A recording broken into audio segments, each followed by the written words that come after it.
영상 시작에 앞서 이번 영상의 주제가 민감하고 개인적인 의견이 주를 이루고 있어 시청하는 분 중에는 다른 의견을 가진 분이 당연히 있을 거라고 생각합니다. 채널 스포츠오파이는 스포츠와 관련된 주제를 놓고 제 의견을 공유하며 여러분과 이야기를 나누고자 만든 채널입니다. 끝까지 시청해주시고 댓글을 통해 여러분의 소중한 의견을 남겨주신다면 채널 취지에 맞는 더없이 좋은 영상이 될 거라고 생각합니다. 앞으로도 지금껏 그래왔듯 다양한 종목, 다양한 주제의 영상으로 인사드릴 테니 많은 관심 부탁드립니다. 안녕하세요. 스포츠오파인의 데클란입니다. 이번 영상에서 여러분과 이야기 나눌 주제는 클린스만을 경질하면 안 되는 이유입니다. 클린스만호, 대한민국 축구 남자 A대표팀이 카타르에서 열린 2023 AFC 아시안컵에서 4강의 성적을 거뒀습니다. 바레인, 요르단, 말레이시아와 함께 2조에서 조별리그를 치러 1승 2무, 조 2위로 16강에 진출한 남자 A대표팀은 16강에서 F조 1위, 사우디아라비아를 만나 승부차기 끝에 꺾은 데 이어 8강에선 호주를 상대로 120분 연장 승부 끝에 꺾고 4강 진출에 성공했습니다. 4강에서 만난 요르단을 상대로 조별리그에서 거둔 2대2 무승부를 만회할 것으로 기대를 모았지만 0대2로 패하며 2015 AFC 아시안컵 이후 9년 만에 결승 진출, 1960년 이후 64년 만에 우승 모두 실패했습니다. 역대 최고 전력이라 평가받는 대표팀을 이끌고 나선 대회였던 만큼 결승 진출에 실패한 클린스만호를 향한 비난의 화살은 예상만큼 아니 예상보다 거셉니다. 위르겐 클린스만 감독과 대한축구협회의 책임론이 들끓고 있고 특정 선수를 향한 비난 역시 최근 남자 A대표팀이 치른 어떤 경기, 어떤 대회 직후보다도 거세죠. 이제는 익숙할 만큼 반복되는 일인 만큼 익숙해질 때도 되었다지만 개인적으로는 언제까지나 이런 들끓음이 대한민국 축구 발전을 진정으로 고민하는 사람들의 합리적인 목소리인지 아니면 승리 혹은 패배, 성공 혹은 실패라는 결과가 나오길 기다렸다 결과에 맞춰 비난을 쏟아내길 기다렸던 사람들의 마냥 크기만한 목소리인지 모르겠습니다.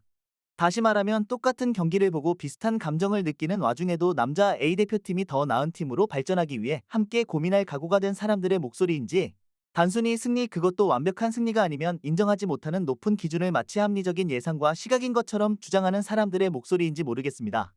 위르겐 클린스만 감독은 부임 이전과 직후 비판적인 시각에 휩싸였던 감독임은 틀림없습니다. 그도 그럴 것이 감독으로서 뛰어난 전술가적 역량을 보여준 적이 없죠. 2023 AFC 아시안컵 이전 남자 A대표팀이 치른 평가전에서 과정과 결과가 모두 좋았던 경기는 한 손에 꼽을 정도이며 패배가 적다는 점만이 유일하게 고무적인 부분이었습니다.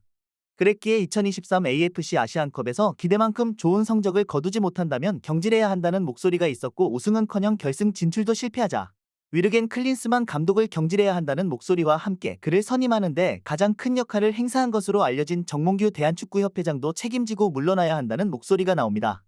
대회에서 좋은 성적을 거두지 못한 책임을 팀을 이끈 감독에게 묻는 건 지극히 당연한 일일 수도 있습니다. 어떤 코칭 스태프보다 많은 연봉을 받고 팀을 더 나은 팀으로 만들기 위해 자신의 모든 역량을 쏟아붓는 사람이죠. 감독의 계획과 전략대로 팀이 구성되고 경기에 나서는 만큼 감독만큼 경기 결과에 책임이 큰 사람은 없다고도 볼 수 있습니다. 감독 선임을 비롯해 남자 A대표팀에 가장 큰 영향력을 행사할 수 있는 대한축구협회 역시 책임이 클 수밖에 없습니다. 하지만 감독과 대한축구협회가 경기 중 일어나는 모든 상황에 영향을 미칠 수는 없습니다. 경기 중 나오는 선수들의 크고 작은 실수까지 감독과 대한축구협회의 책임이 있다고 볼 수 있을까요? 선수들의 장점을 극대화하고 단점을 보완하는 것이 전술의 일부라 본다면 감독의 책임이 아예 없다고는 할 수 없겠지만 감독이 선수를 직접 움직이게 할 수 없고 뛰어난 전술가라 한들 결정적인 실수는 전술로 예방하거나 없던 일로 만들 수는 없습니다. 그렇다면 패배의 원흉인 선수를 찾아 책임을 묻는 건 옳은 걸까요? 경기가 어떤 스코어로 끝났든 상대의 팀과 똑같은 시간을 그라운드에 있으면서 많은 득점과 적은 실점으로 승리하길 원했던 선수들이 마땅한 결과를 얻어내지 못했기에 받는 질책은 피할 수 없다지만 어느 누구도 능력 측면에서 필요 이상으로 평가절하될 이유는 없을 겁니다. 물론 특정 선수가 A대표팀에 소집되지 않았거나 출전하지 못한 것에 관해 논평하는 건 있을 수 있지만 그 외 평가는 선수를 대상으로 하기보다 팀을 대상으로 하는 것이 옳은 거라 생각합니다. 팀이라면 동료의 실수로 실점해 패배의 위기에 몰렸을 때나 결정적인 기회를 놓쳐 상대와 차이를 만들지 못했을 때나 함께 만회할 수 있어야 합니다. 경기를 뛰고 있는 선수는 물론이고 감독 및 코칭 스태프 역시 하나의 팀으로 하나의 목표를 이루기 위해 노력해야 하죠. 우리는 그런 모습을 이번 대회에서 여러 차례 볼 수 있었지만 마지막 경기는 그렇지 못했기에 결승전을 치를 수 없었던 것입니다. 전임 감독이었던 파울로 벤투 감독 역시 마찬가지로 대한민국 축구 남자 A대표팀을 이끌 새로운 감독의 첫 번째 공식 대회이자 시험되는 AFC 아시안컵이 되고 있습니다. 아시아 축구연맹인 AFC가 주관하는 대회답게 아시아를 대표하는 국가들이 우승에 도전하고 대한민국 역시 마찬가지죠. 앞서 말씀드린 대로 대한민국은 역대 최고 전력이라 평가받으며 대내외로 강력한 우승 후보로 거론되었습니다. 어떤 이견도 허락되지 않을 분위기도 느낄 수 있었습니다. 지난 2022 피파 카타르 월드컵에서 죽음의 조를 뚫고 16강에 진출한 일본과 2연패를 노리는 카타르의 전력을 같은 눈으로 보고 있는지 의심이 들고 대한민국을 상대할 때 더욱더 강해지는 것만 같은 이란이 건재함에도 불구하고 말이죠. 물론 그들이 대한민국의 결승 진출을 막은 건 아니었습니다만 일본을 꺾은 이라크를 상대로 놀라운 집중력을 보여줬고 개최국이자 디펜딩 챔피언으로 대회 2연패를 노리는 카타르를 상대로 선전한 타지키스탄을 꺾은 요르단에게 패한 것이 예상치 못한 패배, 참사, 비극이라고만 봐야 하는지 의문입니다. 혹자는 피파 랭킹이 그렇게나 낮은 나라에게 패한 걸 받아들일 수 없다고 말하지만 대한민국이 피파 랭킹이 아주 높은 나라를 꺾는 건 있을 수 있는 일이고 아주 낮은 나라에게 패하는 건 있을 수 없는 일인지 의문입니다. 대한민국 축구 남자 A대표팀 지휘봉을 잡은 지 1년 남짓된 감독에게 AFC 아시안컵이라는 큰 대회의 성적을 놓고 경지를 이야기하는 건 지나치게 성급한 판단일 수 있습니다. 팀이 더 나은 팀이 되기 위해 1년이면 충분하다는 사람이 있다면 그가 이끄는 팀은 머지않아 세계에서 가장 축구를 잘하는 팀이 될 겁니다. 한 나라의 축구 역사를 새로 쓸 수 있는 서너 명의 선수를 데리고 1년 만에 하나의 대륙을 지배하지 못했다고 해서 경질한다면 그 어떤 감독이 지휘봉을 잡겠다고 할까요?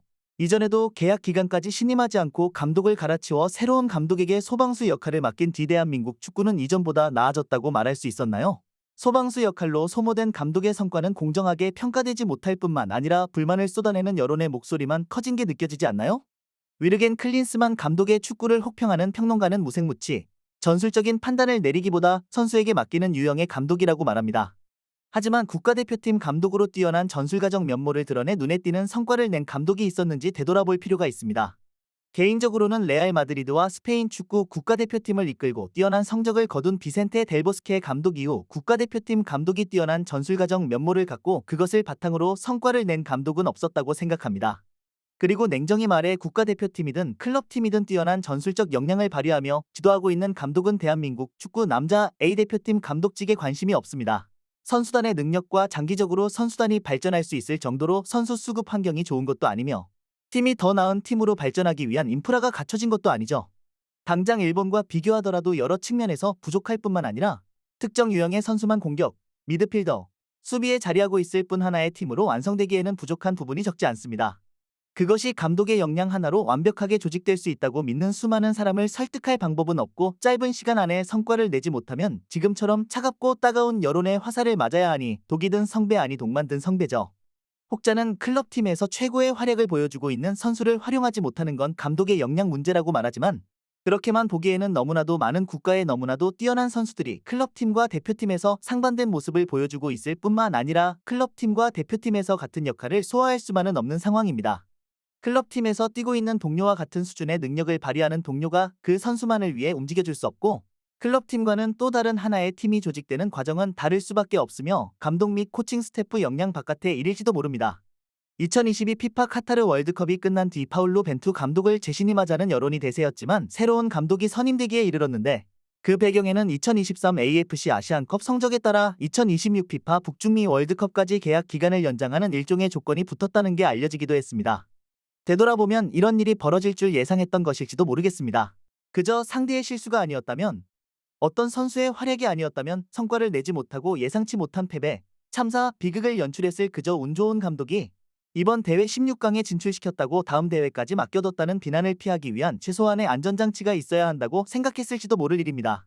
개인적으로도 2023 AFC 아시안컵에서 대한민국 축구 남자 A대표팀의 선전, 우승을 기대했던 만큼 4강이라는 나쁘다고만 하기 어려운 성적에도 아쉬움이 많이 남습니다. 하지만 그만큼 이번 대회에서 좋은 전력을 갖춘 팀, 좋은 경기력을 보여준 팀이 있었으며 언제나 그랬듯 축구는 전력과 예상대로 흘러가는 것이 아니라는 걸 알 수 있었습니다. 경기를 지켜보면서 어떤 선수의 아쉬운 판단에 한숨을 쉬기도 하고 어떤 선수의 활약에 열광하기도 했고 감독의 선수 발탁과 기용에 한숨을 쉬기도 하고 용병술에 감탄하기도 했습니다. 그리고 대한민국의 대회가 마무리된 지금은 대한민국을 대표해 대회에 참가해 3주 남짓한 시간 동안 6경기나 치른 선수들과 그들을 위해 노력한 감독 및 코칭 스태프, 경기에 나서지 않았더라도 보이지 않는 곳에서 고생했을 선수와 협회 관계자에게도 그저 감사할 따름입니다.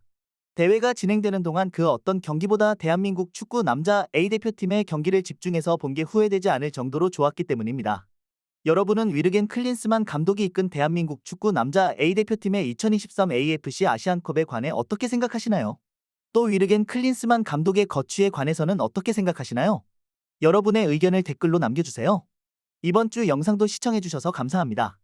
다음 주 게재될 영상에도 많은 관심 부탁드립니다.